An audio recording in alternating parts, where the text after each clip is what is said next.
and welcome to Art Alive. This week is a bit special. I wanted us to take a look back at 2015, which has been a fantastic year for Liverpool, and above all, on an artistic level.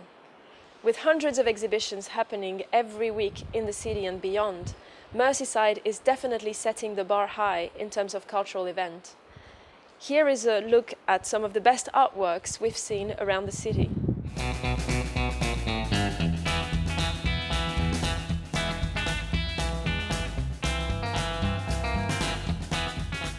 Earlier on this year, we commissioned Sir Peter Blake, who's one of the leading artists in the UK, to dazzle a operational Mersey ferry.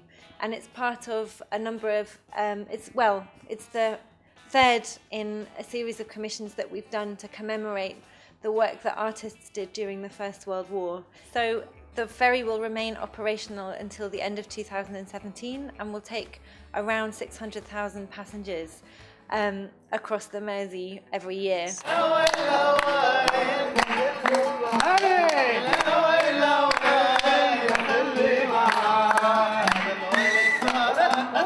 The official start was probably more than 16 years ago, and the official one is 14 years ago. So we started very small, and today Liverpool Arts Festival operates in the whole of the city. So it's all kinds of art, from music, dance, poetry, literature, films, theatre, you name it, food, all kinds of good things about a flavor of the Arab culture. What would you say is your inspiration then? I'm inspired by lots of different people, lots of artists, including people like, in terms of illustration, I like Quentin Blake and things like that. I like a painter called Patrick Heron. I like all the kitchen sink school artists, so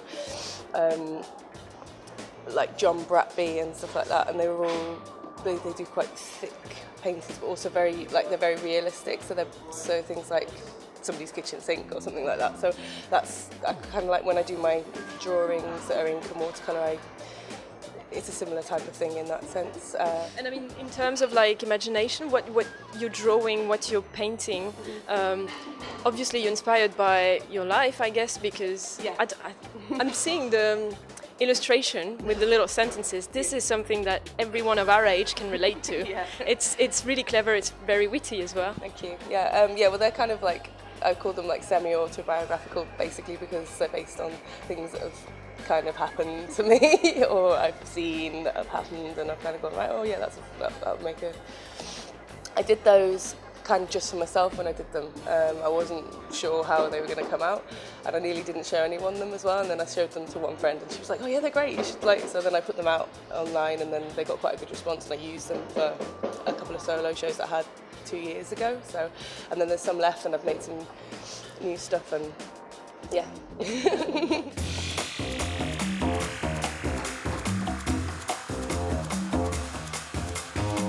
So we're an independent print press company.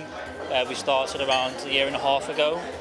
We collaborate with local artists as well as worldwide artists, specialising in screen print and going into the world of comics. I think we were attracted to the Draw&Code company. They work with augmented reality technology, and in a way they approached us about using our old artwork, and because we kind of use creatures, it kind of lent itself very well to the whole technology side of it. So it was almost a perfect collaboration, really, and want to kind of get local businesses working together.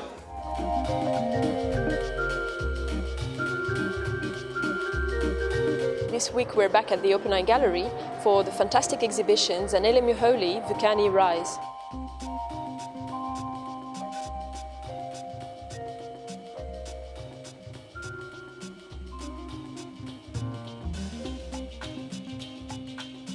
Vulcani, which means rise, at the height of so many challenging experiences faced by Black LGBTI individuals in South Africa and in Africa as a continent and beyond. There's still a lot of homophobia, queerphobia, xenophobia, and transphobia that persists. So I thought to myself that it was very important for me to document the community that I'm part, to ensure that those people who might not be aware of our existence get a grip of our, lives and living and faces for those who refuse to see us and be confronted by our existence understands. I wanted to change the picture completely to make sure that our voices, our visuals, and our struggles, they form part of the historical document in South Africa and beyond. It's one thing for the country to change laws that caters or that accommodates LGBTI people, but it's something else if we can't see ourselves in the mainstream media.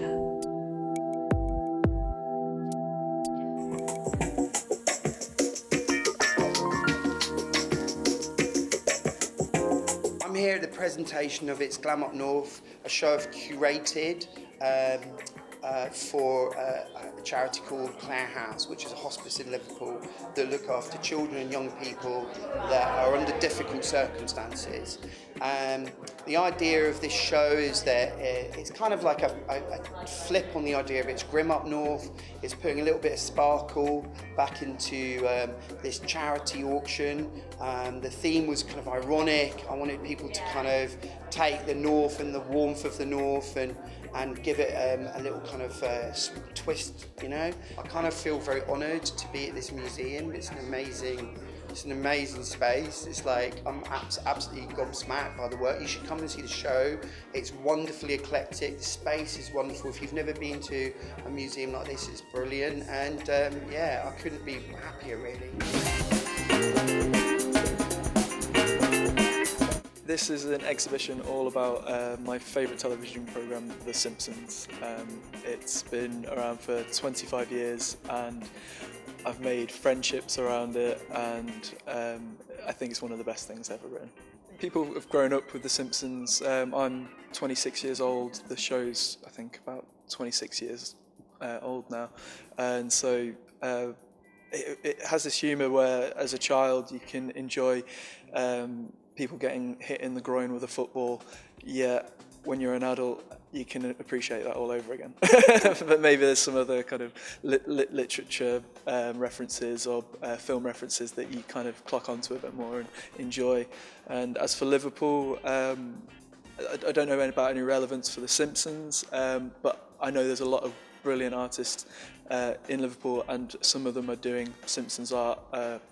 Kieran Gabriel, he's from the Wirral, I think he's now based in London, but he does a zine called Millhouse from Memory, which is pretty fantastic.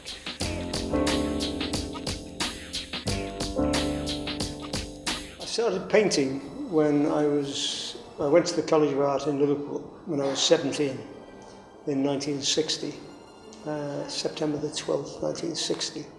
And the only thing that I knew that I wanted to do at that time was to draw. And I didn't know any artists, I didn't know anything about painting.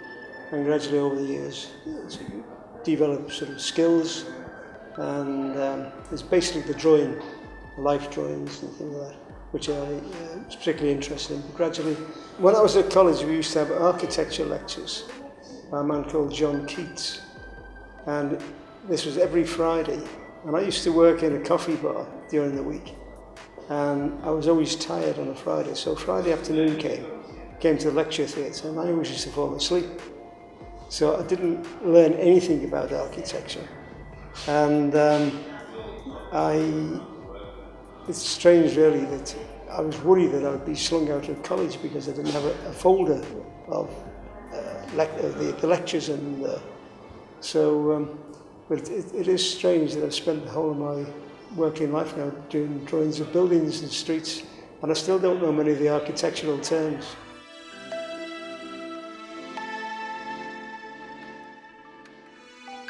So I'm really interested in plants and robots mainly. So I start off with thinking, the whole new smart objects, Internet of Things phenomenon. So what if these machines had personalities and they were kind of insecure about being the first generation of smart machines and they had a lot of pressure on them?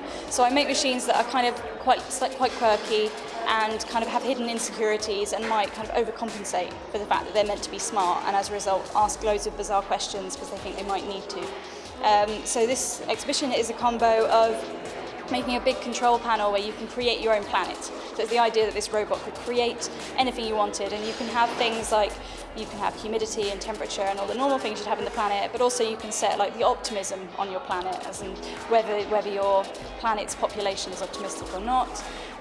So these kind of things, and then you get to press a button and it tells you how many plants survive on your planet based on these parameters that you've set. I also have made a big vertical garden system, which is a hydroponic garden, which is self-containing really, so it pumps the water through and waters the plants for you, as well as monitoring the humidity and the temperature and things, and there'll be a time lapse for anybody to see that over the 3-month period of the plants growing. So yeah, That's what everybody needs. yes, yeah, and we're running a set of workshops in building your own little garden robot. So it's a little robot that goes inside a plant pot, and it then sends little light signals to you, whether it needs a drink or temperature or anything like that. So you come to the workshop and you can set your own parameters. So you make your own robot, and then if you want it to flash red when it's cold, then you can, or if it's blue when it's cold, then that's fine, and you can set your own one and set your own one up, basically. And then we're going to have a time lapse going of those as well. And then at the end of the exhibition, we invite you back and you have a data visualization workshop, which means you can come and find out what to do with all that data that is collected and make some interesting graphs and things.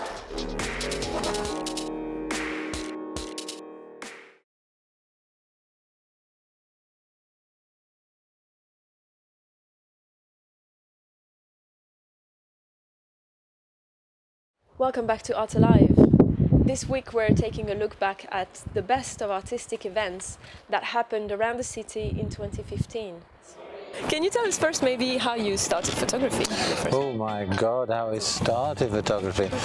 Well, first of all, I had no interest in photography. I mean, that had nothing to do with me. We weren't allowed on the camera. In those days, working class Liverpool, the last of your agenda, your last of survival techniques was certainly not taking pretty little pictures and having lovely exhibitions in St. George's Hall. Oh my God, the idea of having, first of all, a camera. Yeah.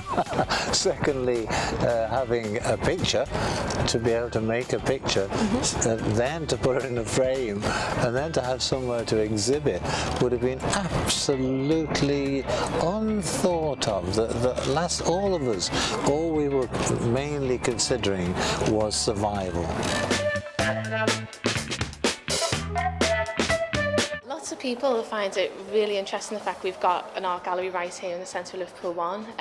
It's really unusual, but I think Liverpool 1 seem to understand that retail is changing. People want something a bit more personal, bespoke even.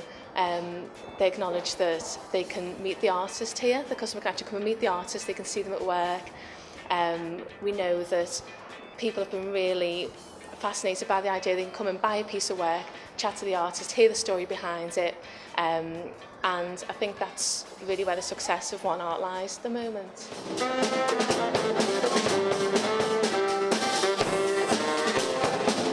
The festival started last year. I've worked on and off for years with an organisation called Solar Arts, who are refugee arts and community arts specialists. And last year, they've been thinking for years about having a festival of refugee arts and culture that was more than just one event here. Last year was the first year. This year we've kind of grown a little bit bigger and hopefully a lot better. Last year was amazing. We had loads and loads of activity. So we're just trying now to make it part of the annual calendar of festivals here in Liverpool.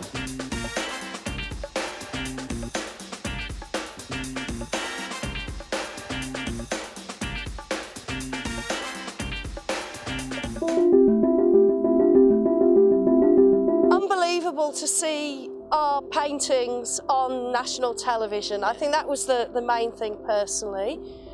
Also really glad for the entire local community. This is the result of many years, very hard work by lots of people. It's amazing, it really is. It's an amazing thing to say I was part of a very small aspect of that, but Assemble won the Turner Prize. Myself as a member of Granby Workshop, hopefully that will shine some attention on the Granby Workshop. That's more of how I'm thinking about it. It's a prestigious thing, it's an amazing thing. As an artist, I know about the Turner Prize, but to me, my name's not going to it.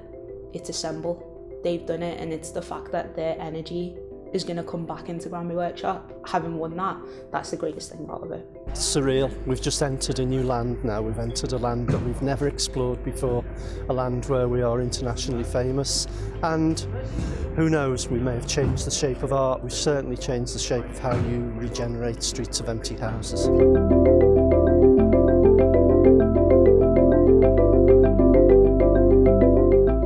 It's about encouraging people to get involved in the arts and encouraging people to go into art galleries, demystifying, if you like, art galleries. People think that art galleries are a rarefied atmosphere that you wouldn't normally go in, but we're here in the middle of Lark Lane, and the footfall is great, and we like to think we're incredibly accessible because many of the people exhibiting here are local.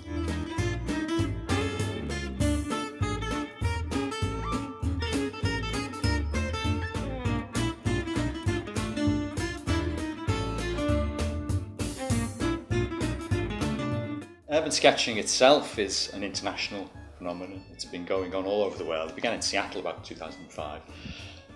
Liverpool's quite new to the scene. We started about December last year, so we've only been going about 6 months. We go out on the first Saturday of every month. We go out drawing. It's sociable, it's inclusive, anyone can do it really.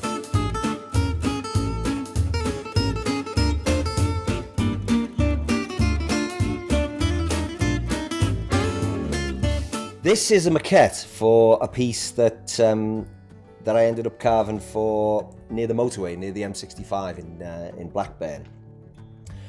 And the idea about it was to bring out the sort of regeneration aspect of the area, because they were putting the motorway in and releasing the land for housing and also for industrial use.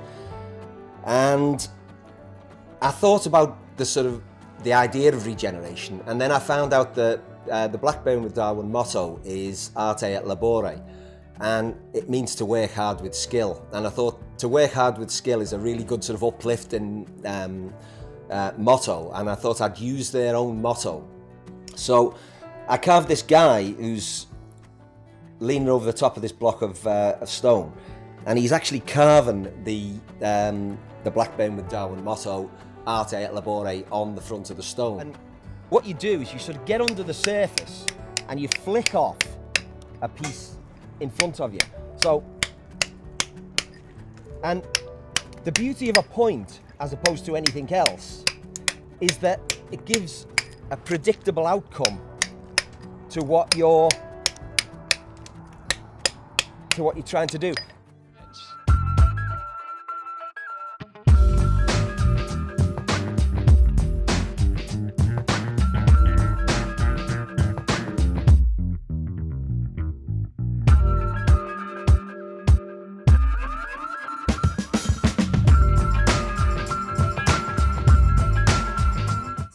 After the fun we had during The Simpsons back in April, we decided to pick a new theme to do another exhibition, and we decided to do Jurassic Park. I'm pretty sure everyone loves dinosaurs to some extent, and the film was so kind of important in our childhood for me and Michael, who I do know Homer's Club with, that we thought it'd be a good thing to do. Yeah. We've got over 25 artists and 3 bands who are working and inspired by both the book and the film. And you'll have a range of stuff from portraits to quite contemporary sculpture. We've really decided to pick artists this time that reflected a whole range of skills and creative talent, and we think hopefully it'll still be fun and bring the whole kind of Jurassic Park to life. When I selected the artists, I wasn't just looking at people who reuse plates or textiles or bits of wood. I was also looking at artists who reuse old devalued material. So like, you know, World War I souvenirs which you can pick up on eBay for a few pounds. In other societies, people value old things more than they do new things, because old things have evidence of their life in their fabric, in their material. There's a very interesting book called, what's it called? Cradle to Cradle, Remaking the Way We Make Things. And it's a very interesting book because the authors argue that when we make things industrially, we don't think about what happens when they're finished, or we didn't used to. And here they argue that when things are designed, we should think about their whole life, and you should be able to recycle everything within things. And what they say is lots of things that we use today, although we think we're upcycling, we think we're recycling them, we're actually downcycling them, because we recycle plastic bottles and they make them into jackets, and then you recycle the jackets, and gradually each time you recycle something it gets less and less valuable, and in the end it ends up in the tip anyway. And they say, they talk about one process which is about upcycling, that is taking humble materials and actually making them something more valuable.